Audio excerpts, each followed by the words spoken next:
Hi and welcome back to another video. Today I'm going to walk you through what's on my iPad, starting from productive apps I use, games, watching movies, reading, and editing. My iPad is like my second laptop, so I use it so often and I carry it everywhere with me. And before starting the video, here's me making my matcha of the day.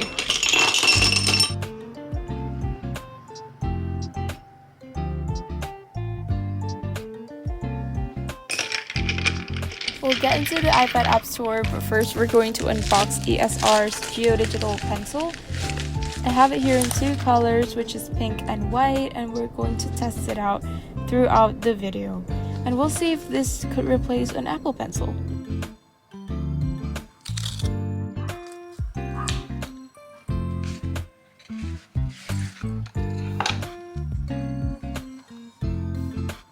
So it comes with several manual books, care card.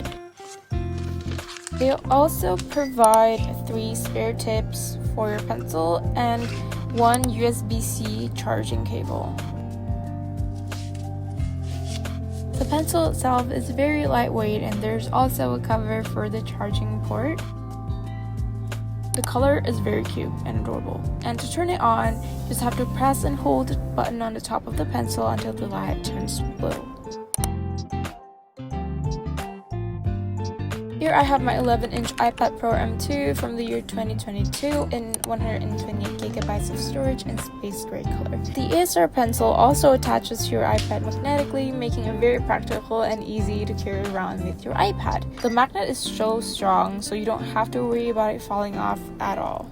Next, we're going to use this magnetic drawing screen protector, also from ESR. I've been wanting to use a paper-like screen for when I'm writing or drawing, but I just didn't want to commit to one because I love watching movies and I don't want to watch on a paper-like screen. And this one from ESR is magnetic, so for me it's just perfect. Now let's get into the iPad tour. Now let's start from the first page of my iPad. I only have a few apps here because these are the apps that I use on a daily basis. The first widget, which is from the Holy Bible app.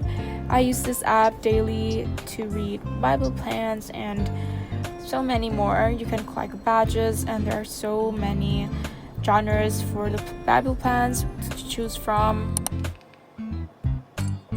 The next app is YouTube, and I open YouTube a lot to find inspirations or to study from. I feel like there's just so much in YouTube. The next app is Netflix. I also open this app every other day because I am always watching a movie. Whether I'm doing my makeup or I'm eating, having lunch or dinner, I'm always on Netflix.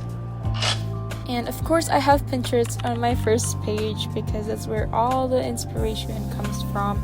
Outfit inspiration, photo inspirations, everything. It's just so cute, such a cute app. I love Pinterest. I basically live there. And the next app I have here is Spotify. I use Spotify to listen to music, obviously, and podcasts, and here's my most recent playlist. Now moving on to the second page of my iPad, which is where all my productivity apps are, and we're starting off with my Kindle app. Here's all my books that I have on my Kindle. I love the Kindle app because you can read book samples here without having to actually buy the book first, and it actually connects to your Kindle gadget directly, and you can also connect this to your Goodreads account and where you can view your highlights, your notes, which will all be directly linked to your Goodreads, so it's very convenient for a Goodreads user. The difference between reading on your Kindle versus the Kindle app on your iPad is on your iPad you can pick from 4 colors for the screen, which is green, warm yellowish, white color, and this dark gray. I usually pick the green one because it's just the most comfortable on my eyes, and you can customize a lot on your Kindle app on the iPad, so it's just a wonderful reading experience too. And you can also connect it to your Kindle so your reading progress would be updated.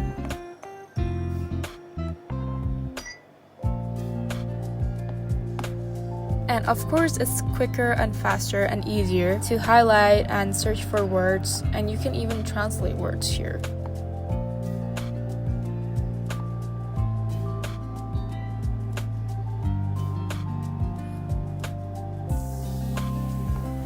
Next I have is the Goodreads app. I used to open this app a lot, but I don't really open it that much anymore. But in this app, you can keep track of your reading, you can update your reading list, you can add to your reading list or you want to read or the books you've read, and there's also a yearly challenge that you can set for yourself.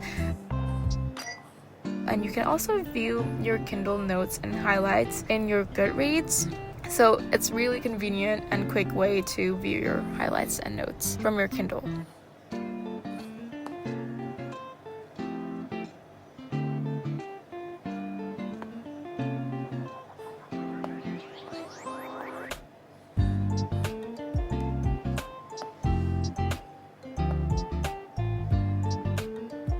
And in here you can discover lots of books, and you can also add friends.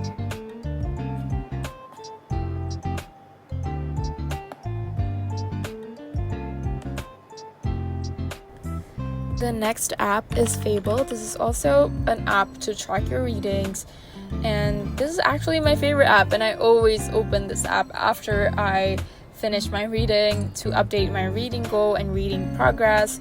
You can also make friends, and the way I see it, Fable is like an Instagram for book readers, because people just post cute stuffs here too. And you can also join book clubs, and you can also input your TV shows. So it's like an app for your TV shows and your books, but I mainly use this for books. And I just love the design of the app, the UI UX of the app. You can insert your currently reading books, and there's also a section for your want to read books and books you've read. It's just such a cute app. And you can also text your friends here, and you can also track your monthly reading activity on this app, so it's very cute.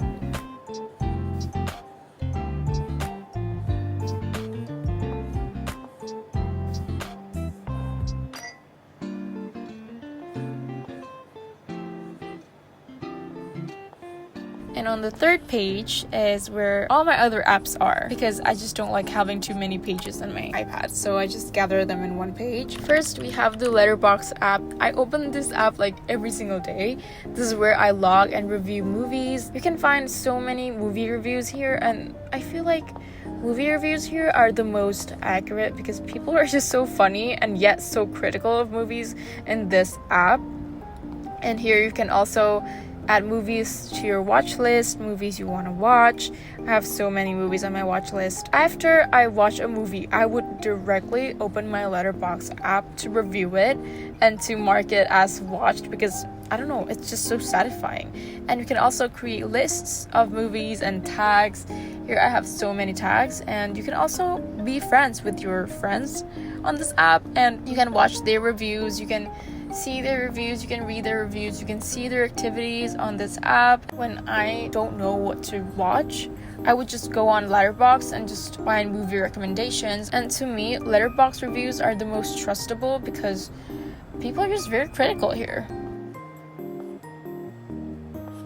Okay, moving on to the first game app that I have, which is Block Blast. I usually play Block Blast in class because everyone was playing this game, and then I just find it easier to focus on the lecture while playing Block Blast, because I don't know, it's something to keep your hands occupied so you don't play other things in class while still being able to listen to the lecturer well. So I love Block Blast.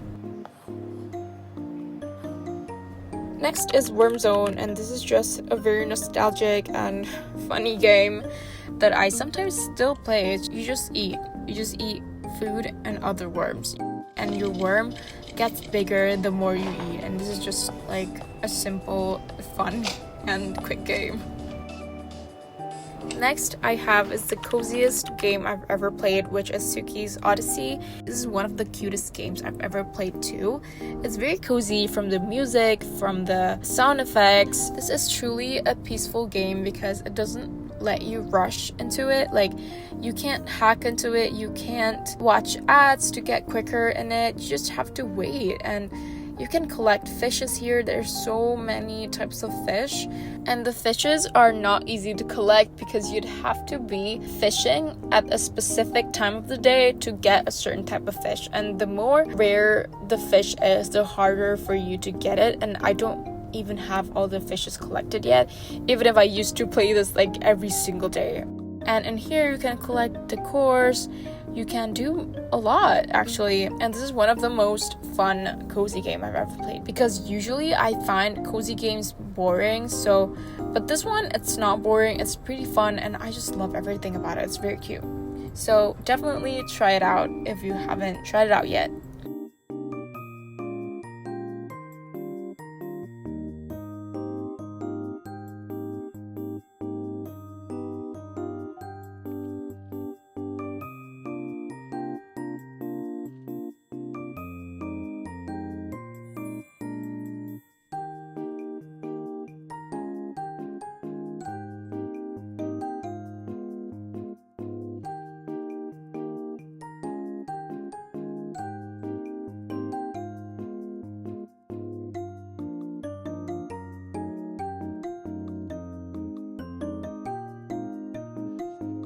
Next, we have the New York Times games. For when I'm bored with the other games, I just open the New York Times games.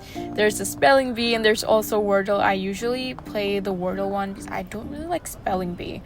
And Wordle is just fun. If you've never played Wordle before, you have to try it out, because it's this game of guessing the word of the day. It changes every day, and it's just fun to play if you haven't yet.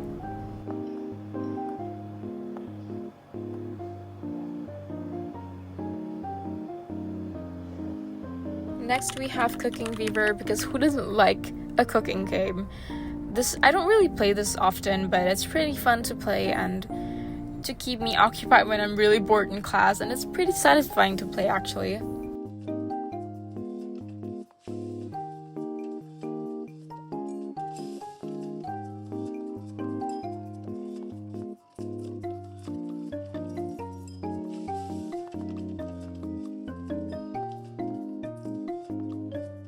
We also have Heyday, which is a pretty fun game of farms, which you can have friends here and sell your goods and bake goods. You can do so many things here, and this is actually a game that I have been playing since I was in like primary grade, but I stopped for a while and then I started playing it again recently, and it's pretty fun to play. And also it's very satisfying to play this game. I don't know, it's really cute.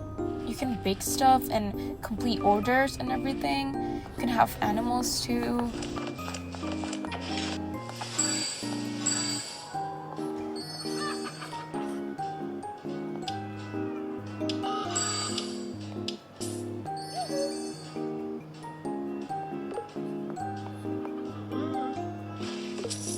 Next is Procreate, because who doesn't have Procreate on their iPad?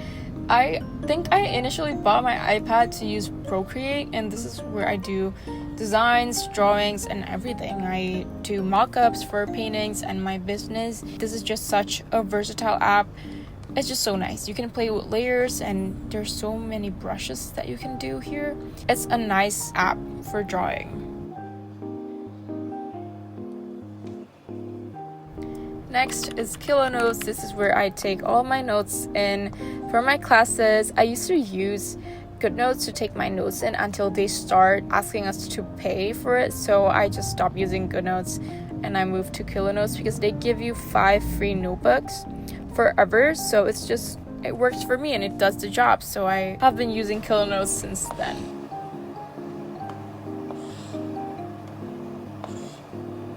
You can also add pictures and highlights. It works great and does the job, so yeah.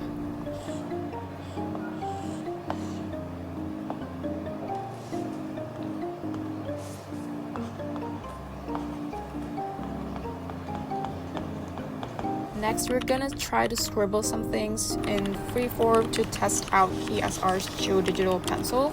And for me, it works perfectly like an Apple Pencil, and it's really lightweight. It also worked with your Find My iPhone, so it's Apple Pencil but better, because it's not as expensive as an Apple Pencil, but the pressure and the stability, everything works perfectly with this. So you have a limited budget for the pencil, just get the ESR geodigital pencil, because they work just as great. And I have tried many other Apple Pencil alternatives and none of them are this good. The ESR Geo Digital Pencil also worked with your Find My iPhone, so it's just perfect. You know, it works into your Apple ecosystem. With the lower price, it's very, very worth it. And with the price they're offering, this is such a good option. So that's it for today's video, and I hope you get something beneficial from this video. Thank you for watching, and I'll see you on my next one.